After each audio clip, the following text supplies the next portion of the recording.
In this video, we're going to talk about anxiety and related disorders. I hope you guys can hear me okay. I am having trouble talking, but I wanted to get this video out to you guys anyway. Everybody experiences fear and anxiety at certain times in your life. Fear is a very intense emotion. It drives us to have an instantaneous reaction to an imminent threat. So usually it's very intense, and usually it's relatively short term. Anxiety, on the other hand, is more of a long-term emotion with a little bit less of that intensity.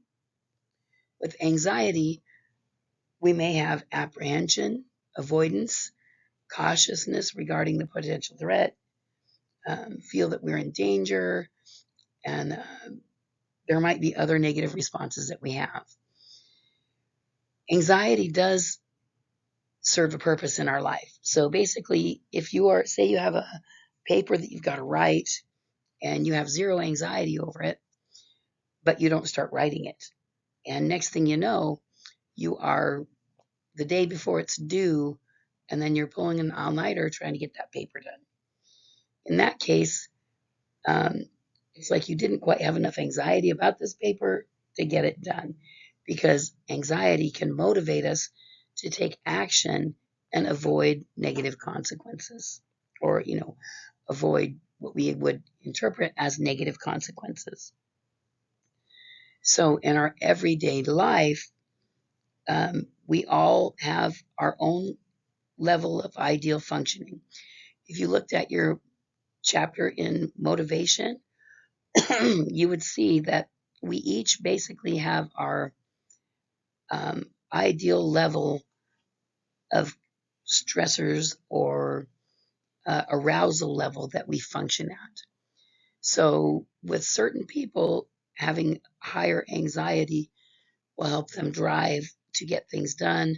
Other people, once they become anxious, it shuts down their ability to function. Now, once again, we all experience these things in our life. However, when anxiety becomes a disorder is when that anxiety becomes a bit out of control. So that's in our normal life, the level and duration of anxiety usually matches the magnitude of the potential threat.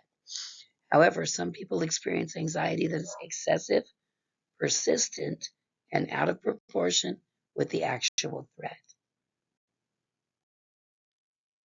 Once again, I'm sorry about my voice. I'm going to the doctor again tomorrow. I'm filming this on the 29th. But I just wanted to try to give you guys this information, regardless of not being able to speak well. So, anxiety disorders are characterized by excessive and persistent fear and anxiety, and by related disturbances in behavior. So basically, by the time you have an anxiety disorder, your anxiety is out of control. You are feeling fearful and anxious all the time. And in some cases, you can identify a specific trigger for this. And in other cases, you can't identify a specific trigger. And we'll talk about that when we talk about the specific anxiety disorders.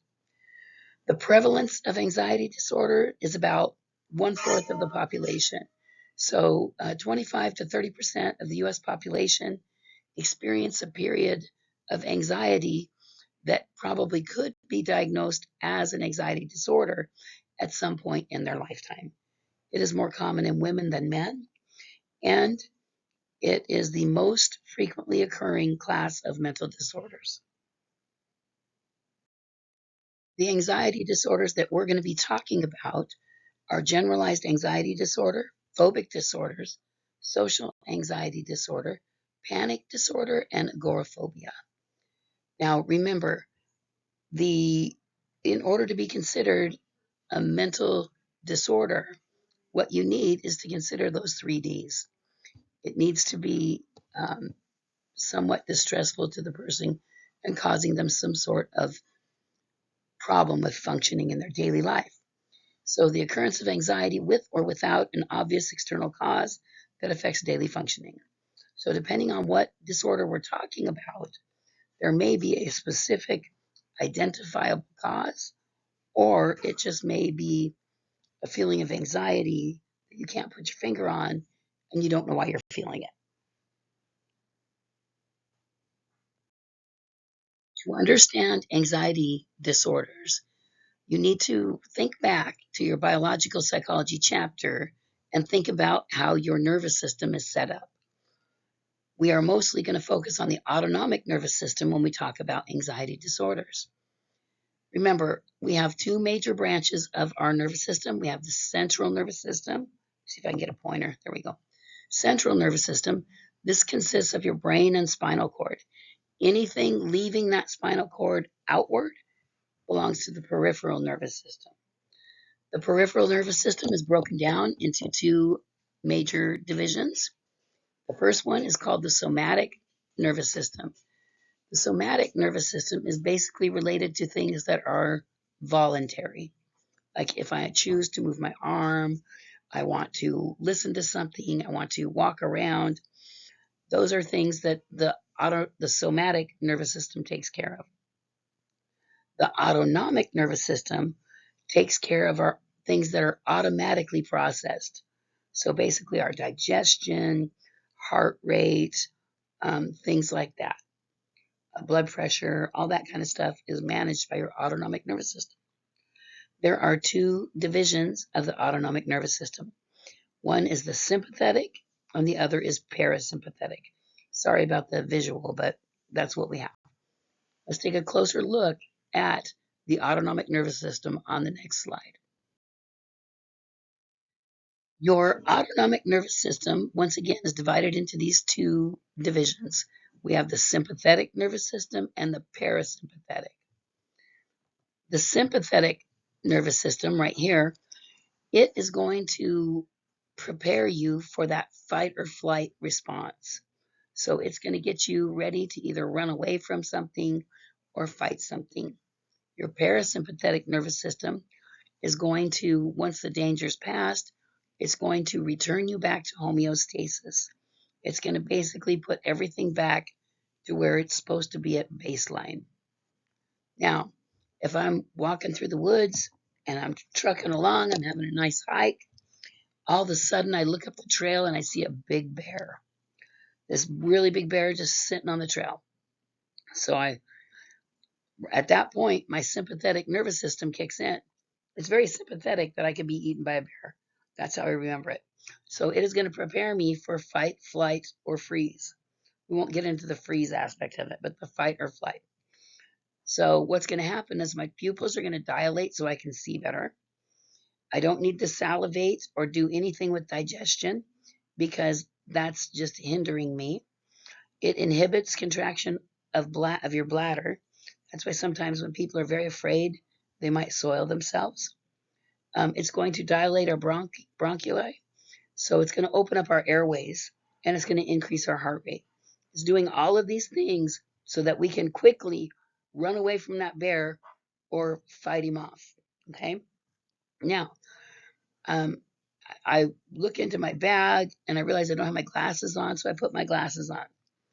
Put my glasses on and I said, uh-oh, that's just a bear-shaped rock. It's not even a bear. So we don't even have a bear here.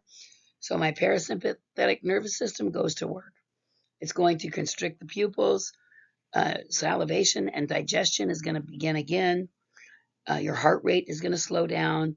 Your bronchi are going to constrict. In other words, your lungs are going to go back to normal instead of being kind of expanded, ready to fight or run. And our bladder will contract. So we're able to use and control our bladder properly. So sympathetic is sympathetic to me about getting eaten by a bear. It's trying to keep me from getting eaten by a bear. Parasympathetic is going to, once the danger's passed, bring you back to homeostasis, back to where you were at baseline. This obviously is important to know when we're talking about anxiety disorders, because when you're dealing with any of these anxiety or related disorders, your autonomic nervous system is out of whack. So usually it's like your sympathetic nervous system here The one that's preparing you to fight a bear, this thing is stuck on. So for some reason, this system is stuck on, and your parasympathetic nervous system is not activating in order to um, let you relax and understand there's no threat. The first disorder we're going to look at is generalized anxiety disorder. In this disorder, the person just feels totally anxious all the time. They cannot go without feeling very anxious, and they can't pinpoint what the problem is. This person may have to call and check on their kids multiple times a day. They just have a feeling that something's going to happen. Check their parents, make sure they're doing okay. It's just a continuous state of excessive, uncontrollable, and pointless worry and apprehension. So, in other words, it seems like that sympathetic nervous system is just kind of stuck on. Diagnostic criteria for this disorder: diffuse worrying and apprehension is not part of another disorder. There are other disorders that can make you feel this way, so you have to exclude them. Symptoms occur more days than not for at least 6 months. So for 6 months, you have to feel this way most of the time. Another thing you have to exclude is medical stuff. If you have a hyperthyroidism, your thyroid's overactive, dumping all kinds of hormones, stimulating the release of a lot of hormones into your system, you may have feelings like you have generalized anxiety disorder. However, you might just need some thyroid meds. So anytime you're diagnosing a mental health disorder, it's very important to rule out a physiological reason first. Are you hallucinating because your liver is failing and not processing things? Do you have kidney disease? What is it that's causing the problem here? We got to rule out those physiological things first before we move on to the mental disorders. All right. Symptoms are accompanied by any three of the following symptoms: restlessness, difficulty concentrating, being easily fatigued, muscle tension, irritability, and sleep difficulties. Oftentimes, when somebody with generalized anxiety disorder, they will have tension headaches, they will have shoulder and neck pain, all sorts of things that are related to their muscles just being tight all the time. 5.7% of the US population may experience this disorder during their lifetime. Females are twice as likely as male to experience the disorder, and it is often comorbid with a mood disorder or another anxiety disorder. There are different theories about the cause of general anxiety disorder. Cognitive theories concentrate on your thinking patterns, worry represented as a mental strategy to avoid more powerful negative emotions, um, inappropriate and inaccurate thoughts and beliefs about circumstances in a person's world. Worrying acts to distract from remembering painful childhood experiences. Some longitudinal studies have found that childhood maltreatment was strongly related to the development of the disorder during childhood. There's also biological theories talking about an overactive amygdala. That amygdala is the little almond-shaped area of the brain that's right there next to the hippocampus that helps you determine whether there is a threat in the immediate environment, and that structure may be enlarged or overactive. There may be an imbalance of neurotransmitters, and causing you to have an unusually strong stress response. Next are specific phobias. These are specific things that people are very afraid of that are causing anxiety. So it involves excessive, distressing, and persistent fear or anxiety about a specific object or situation. So, for example, these are things that make people have to change their lives or have a big problem. Like if we had somebody who was arachnophobic, truly arachnophobic, and there was a spider that came into the classroom, the person saw the spider, maybe we didn't know where the spider went, that person may not be able to come to class again. If I had a fear, a specific phobia of crossing these big bridges like we have, the one that creeps me out is the one that goes from the 60, or no, from the 15 to the 10, or from that 60 to 1591 interchange. Those are tall bridges. If I had they make me feel uncomfortable. I don't like driving over them, even with a truck and trailer or whatever, driving over them. I know the lanes are wide enough, but it just makes me have to breathe, and I don't like them. If I had a phobia of these bridges, which I don't see it on here, but there is an actual name for a specific phobia of bridges, I would have to get off the freeway and take a street route to avoid taking those bridges and then get back on the freeway. Because if I had a phobia, I would not be able to face them or deal with them. Even though it is an irrational fear, I wouldn't be able to cope with it. Luckily for me, I'm just uncomfortable with it and I don't have an actual phobia. Phobias affect 12.5% of the US population at some point during their lifetime.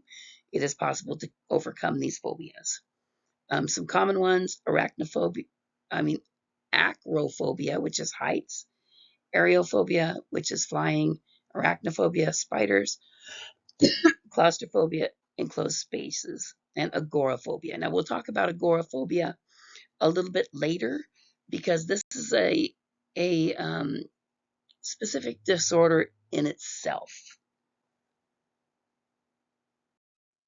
This slide just has an interesting list of different phobias that you see out there.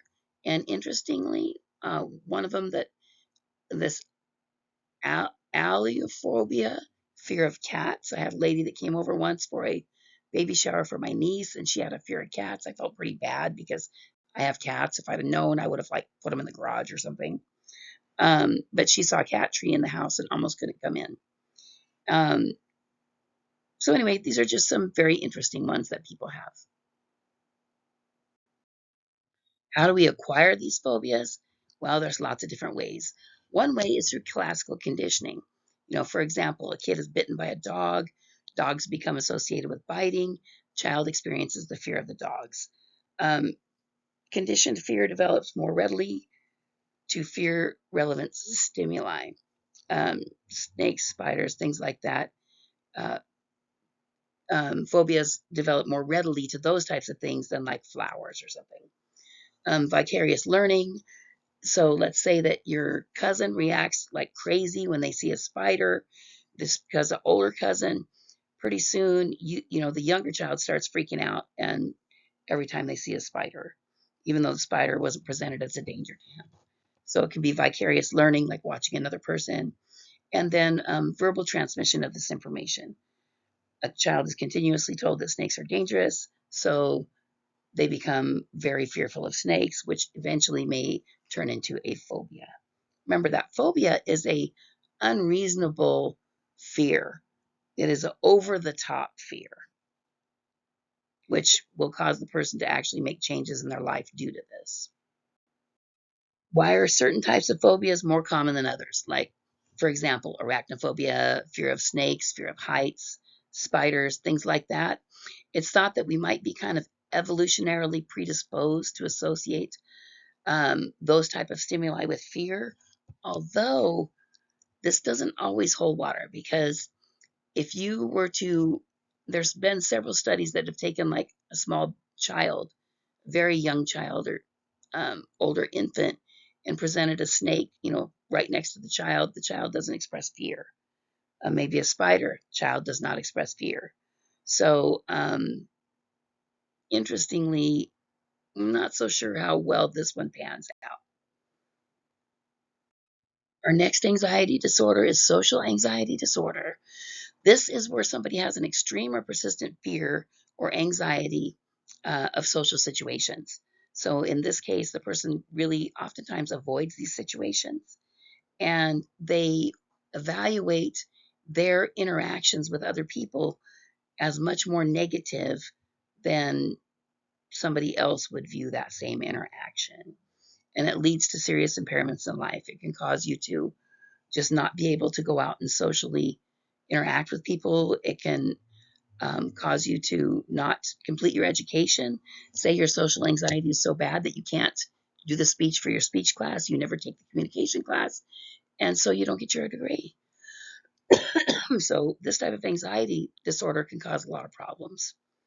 Um, there are what we call a safety behavior. In other words, this is a behavior that keeps you safe from the social anxiety. So that would be something like not going to these social situations where you can have those negative outcomes. Um, the prevalence is about 12% of Americans during their lifetime and is often comorbid with alcohol use disorder. Individuals may self medicate to reduce anxiety in social situations. Some risk factors here for social anxiety: um, fear of social situations possibly developed through conditioning. In other words, um, kind of having a couple negative experiences and relating that to that. 92% of sample of adults with social anxiety disorder reported a history of severe teasing in childhood. So a lot of times people were never comfortable, even as children in their classrooms and around their peers. They were just kind of getting through, and their social anxieties actually started quite a bit at a younger age. Behavioral inhibition, a consistent tendency to show fear and restraint when presented with unfamiliar people or situations. Our next disorder is panic disorder. This is defined as a recurrent and unexpected panic attack, along with at least 1 month of persistent concern about additional panic attacks. So basically, this disorder stems from having anxiety. So let's say that you have anxiety, you have to go to the store, you go to the store, you have to pick up a couple of things, you're feeling anxious, you're standing in line at the store, and all of a sudden you start sweating, feeling weak, you have chest pains, you feel like you're having a heart attack, you literally feel like you're dying. You go down to the floor, people come over there, they call 911, paramedics come, they hook you up, and they're like, no, man, you're actually having an anxiety attack or a panic attack. And so at that point, you're embarrassed, you're frustrated, you're like, you kind of thought you were dying or something, and there's people all around you. Now you're getting up, you're just like trying to leave the store. So next time you go to the store, you're going to be worried again about having another panic attack because you have no idea oftentimes what triggers it. Like with the treatment for this disorder, you start understanding um, bodily sensations that can be helping you recognize where a trigger might be and when your body is getting in that really anxious state. Um, Panic attacks alone are not a disorder, but panic disorder is when you start having those repeated panic attacks. And these repeated panic attacks are what can lead to our next disorder, which would be agoraphobia.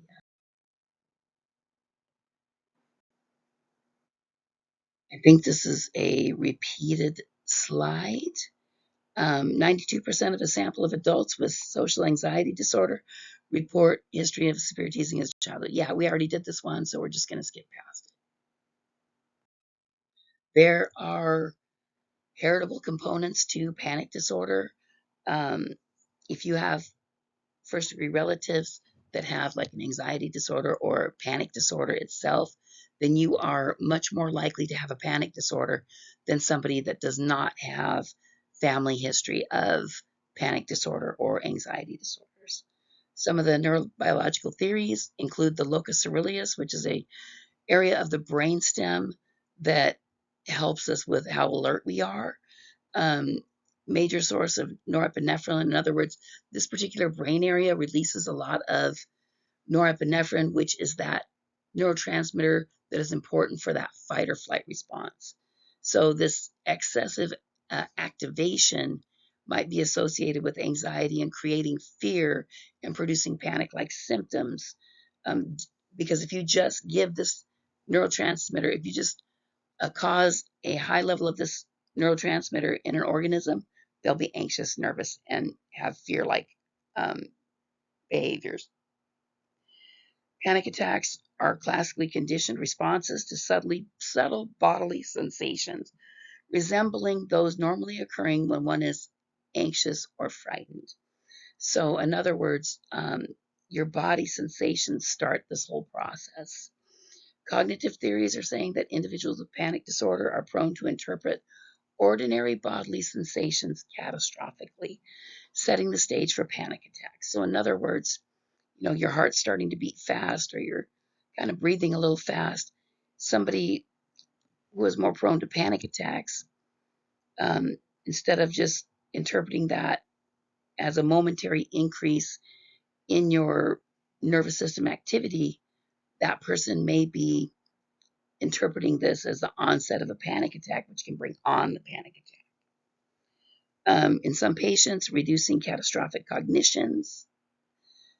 In other words, reducing how much you're thinking that everything is a disaster, um, and that when you feel the slightest increase or change in your body, that it's going to lead to that panic attack. Um, Changing your thinking about it can help with this disorder. So that's what I mentioned earlier about being able to recognize when your heart rate's elevating, when you're starting to hyperventilate, those types of things, and identifying these things and then reversing them. Finally, that brings us to agoraphobia, and it is an actual fear. Agoraphobia is like fear of public places or fear of being uh, in a more public place. It is characterized, and as a disorder, it's characterized by intense fear, anxiety, or avoidance of situations in which it might be difficult to escape or receive help if one experienced a panic attack. So this is like taking public transportation in a crowd, being outside the home alone. So commonly, people with agoraphobia don't want to leave their house because they want to stay in a very safe environment where the risk of having another panic attack is very, very low. So panic disorder and agoraphobia are often comorbid. All right, this was not the best presentation ever, but it's all I've got for you for now, and I hope you find it somewhat useful.